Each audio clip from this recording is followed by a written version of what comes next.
फार कमी वेळामध्ये बोलवलेला पत्रकार परिषदेसाठी उपस्थित असलेले माझे सर्व राष्ट्रवादी काँग्रेस पक्षाचे पदाधिकारी सहकारी, लिखित मीडियाचे पत्रकार मित्र, इलेक्ट्रॉनिक्स मीडियाचे पत्रकार मित्र, बंधू भगिनी आणि सहकारी मित्रांनो, सुरुवातीलाच मी आपल्या सर्वांचं मनापासून स्वागत करतो की सुमारे 3 वर्षात आपल्या आंदोलन केलं आणि आपण सारेजण खूप मोठ्या संख्येने या ठिकाणी उपस्थित आहे.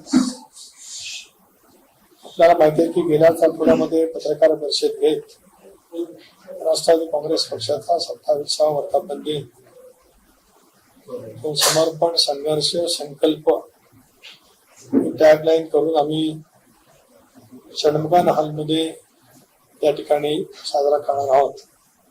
त्यामध्ये थोडासा बदल झालाय, ती माहिती सांगण्यासाठीच आणि महाराष्ट्रातील राष्ट्रवादी काँग्रेस पक्षाच्या माझ्या सर्वच कार्यकर्ते, सहकारी, बंधू भगिनींना कळवण्यासाठीच या पत्रकार परिषदेचं नियोजन त्या ठिकाणी आहे.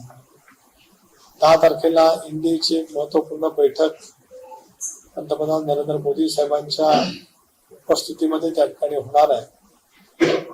देशभरातील एनडीएचे सर्व घटक आणि त्या घटक पक्षाचे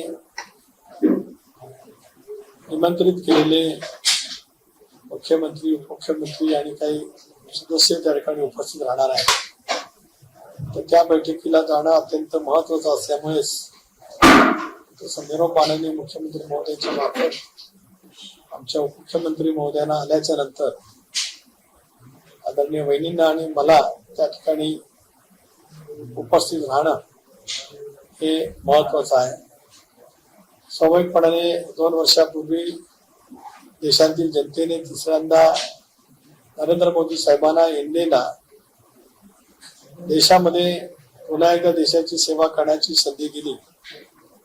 सलग 3 वेळेला संधी मिळाल्याच्या नंतर देशाची प्रगती, देशाचा विकास, जगभरामध्ये युद्धाचं सावट असताना सुद्धा आपल्या देशाच्या प्रगतीमध्ये तितक्याच प्रमाणामध्ये त्यांनी केलेली वाढ, अशा वेळेला या 2 वर्षपूर्ततेचा एक आढावा किंवा एक बैठक एनडीएची त्या ठिकाणी आहे. स्वाभाविकपणाने दादांच्या नेतृत्वाखाली आम्ही एनडीएमध्ये सहभागी होण्याचा निर्णय घेतला आणि त्यानंतर 24च्या लोकसभेच्या निवडणुकीच्या नंतर मी त्यावेळेला सगळेजण एनडीएच्या बैठकीमध्ये सहभागी झालो होतो. अशा वेळेला मोदी साहेबांचा गौरव तर आहेच, पण एनडीएच्या भक्कमपणाने देशामध्ये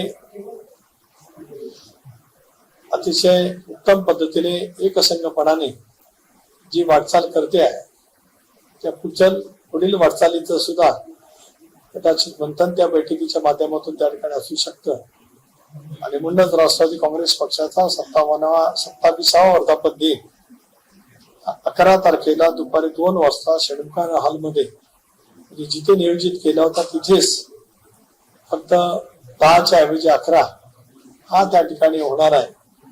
ही माहिती आपल्या मार्फत राज्यातील राष्ट्रवादी काँग्रेस पक्षाच्या माझ्या सर्व सहकार्यांना कळावी, कारण दादांच्या दुर्दैवी निधनाच्या नंतर आम्ही तो वर्धापन दिन त्या ठिकाणी साजरा करतो आहोत. अतिशय संयमाने, धीरोधत्तपणाने वहिनींनी अध्यक्षपदाची, उपमुख्यमंत्री पदाची सूत्र हातामध्ये घेतल्याच्या नंतर या कालखंडामध्ये पक्षाची उभारणी सुरू आहेच. 29चं उद्दिष्ट आमच्या सर्वांच्या समोर आहेच आणि 29ला सुद्धा एनडीए म्हणून आम्हाला निवडणुकीला सामोरं जायचं असल्यामुळेच मधल्या कालावधीमध्ये काही जिल्हा परिषदच्या निवडणुका झाल्या, पण अधिक संख्येने राज्यातल्या जिल्हा परिषदच्या निवडणुका त्या ठिकाणी व्हायच्या आहेत. 50% आरक्षणाच्या संदर्भातला निर्णय सर्वोच्च न्यायालयातील आल्याच्या नंतर त्या संदर्भामधला जिल्हा परिषदच्या निवडणुकीचा निर्णय राज्य निवडणूक आयोगाच्या मार्फत ऑक्टोबर-नोव्हेंबरला त्या ठिकाणी होऊ शकतो. त्यामुळे राष्ट्रीय अध्यक्ष, उपमुख्यमंत्री म्हणून वहिनींचा राज्यभरातला दौरा ही आम्ही नियोजित त्या ठिकाणी करतो. SIRचा कार्यक्रम आम्ही त्या ठिकाणी दिलेलाच आहे, पण त्याचबरोबर संघटनात्मक बांधणी बूथ लेवल पासून राज्य पातळीपासून देश पातळीपर्यंत मजबूत करणं, पक्षाचा विस्तार करणं, याला अधिक प्राधान्य आम्ही सर्वजण देणार आहोत. पण आमचा 57वा वर्धापन दिन समर्पण, दादांच्या प्रती समर्पण. संघर्ष म्हणजे राजकीय संघर्ष नव्हे तर विचार आणि विचाराचं मंथन आणि संकल्प म्हणजे उद्याच्या भवितव्यातील पक्षातील वाटचाल हा निर्धारासह आम्ही 11 तारखेला आता बदललेल्या तारखेसह त्या ठिकाणी करणार आहोत.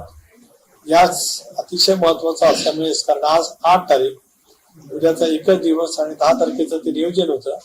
पण कमी कालावधी असल्यामुळेच आपल्या मार्फत तातडीने समजा महाराष्ट्रामध्ये जाऊ शकेल याच कारणासाठी थोडासा आपल्याला त्रास त्या ठिकाणी दिला. आपण आलात त्याच्याबद्दल आपले मी आभारी मानतो.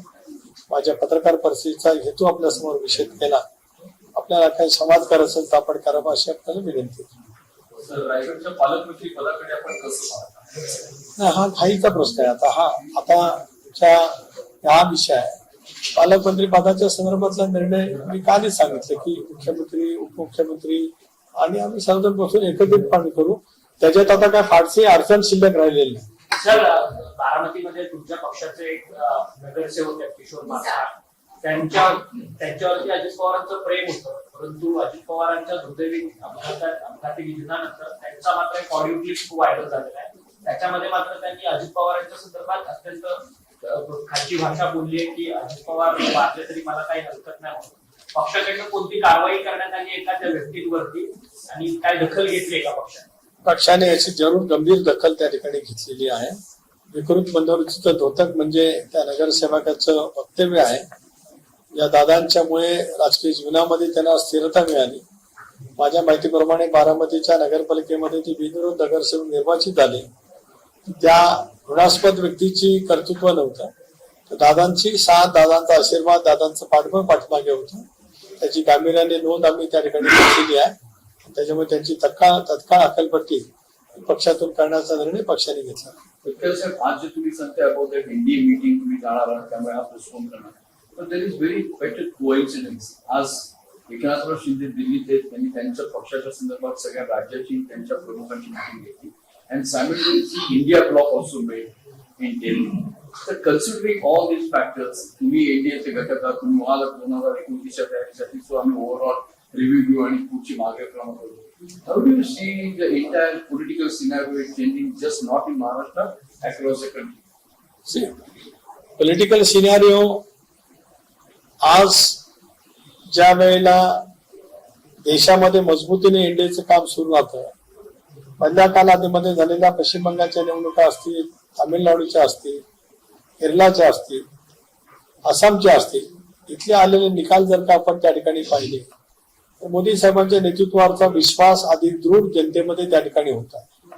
स्वाभाविकपणाने इंडिया आघाडीची जी काय बैठक आज होती आहे आणि त्याच्यामध्ये सुद्धा जे काही ज्या निर्धाराने 2024ला ते आलेले होते एकत्रित, तो निर्धार फार काळ टिकणार नाही असं राजकारणामध्ये वावरणारं आम्हाला सर्वांनाच वाटत होतं. आणि आपल्याला पाहायला मिळते की डीएमके तर त्याच्यामध्ये नाहीच आहे. आपली सुद्धा अलिप्त राहण्याची भूमिका घेतल्याचं ऐकवत आहे. कारण मी सकाळपासून दुसऱ्या बैठकीमध्ये या नियोजनामध्ये व्यस्त होतो त्यामुळे मला फारशी माहिती नाही. परंतु इंडियाची हळूहळू संख्या त्यांच्यामध्ये सहभागी असलेल्या पक्षांची कमी होताना त्या ठिकाणी पाहायला मिळते.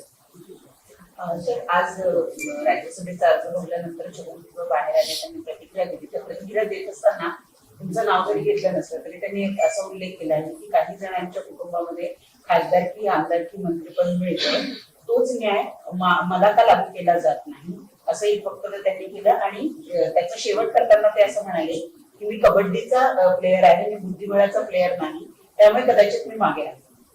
नाही, ते कबड्डीचे पण उत्कृष्ट खेळाडू आहेत आणि बुद्धिबळ सुद्धा कसं करावं त्याची सुद्धा माहिती भुजबळ साहेबांना नक्कीच आहे. भुजबळ आहेत आणि त्याच्यामुळे त्यांच्या स्टाईलनी त्यांना ज्या वेळेला जे सांगायचं असतं ते सांगत असतात. आता तुम्ही म्हणताय मला बाळांचं ते लोकसभेला वगैरे बोलले, राज्यसभेला बोलले, ते काय मला उद्देशून बोलले असतील असं काय मला वाटत नाही. बिलकुल मी माझ्या अंगावरती घेणार नाही. आणि मी लोकांच्यातून निवडून आलो. मी स्वतः, माझी मुलगी, आता अनिकेची निवडणूक सुद्धा निवडणूकच झाली, इंदोर झाली हा भाग वेगळा. त्यामुळे ते तसं असेल असं मला बिलकुल त्या ठिकाणी वाटत नाही. माझे त्यांचे गेल्या 35-40 वर्षाचे सौहार्दाचे संबंध आहेत. भुजबळ साहेबांचा मूळचाच आक्रमक स्वभाव हा अनेक वर्षामध्ये आणि महाराष्ट्रामध्ये त्या ठिकाणी पाहिलेला आहे.